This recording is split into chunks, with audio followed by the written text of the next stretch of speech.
পুরো জিনিসটা তো আমি দেখলাম। এখন একটা কমিটি হবে, কমিটি আসবে, কমিটি পুঙ্খানুপুঙ্খভাবে দেখবে, ওনারা অ্যাসেস করবে। তার আগে আমি বলতে পারবো না, কারণ এখন তো রেগুলার কার্যক্রম শুরু হয়। রাস্তাঘাট তৈরি হচ্ছে, ইন্ডিয়ান লোন আছে এখানে, ওয়ার্ল্ড ব্যাংকের টাকা আছে এখানে, গভর্নমেন্ট অফ বাংলাদেশের টাকা আছে এখানে।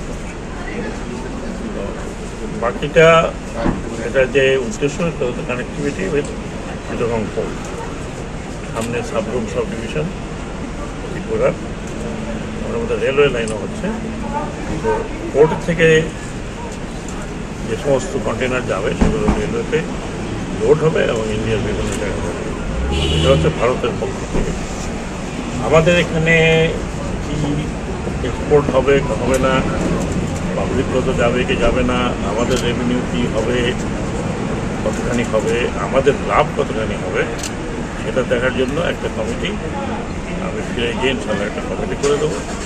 সেই কমিটি এসে এখানে দেখে তাদের মতামত যখন দেবে তখন কেউ না বুঝলেও আমরা আপনার প্রয়োজন বুঝি, আর তাই তো অত্যাধুনিক ফিচার সম্বলিত বিভিন্ন সাইজ আর কালারের 250-টিরও বেশি ডিজাইন অপশন নিয়ে ওয়ালটন স্মার্ট ফ্রিজ বোঝে আপনার প্রয়োজন।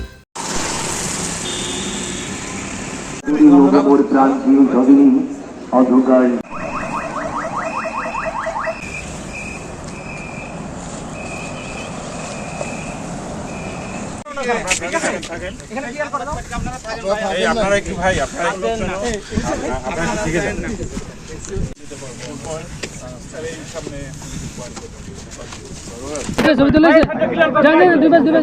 আমরা সরতেছি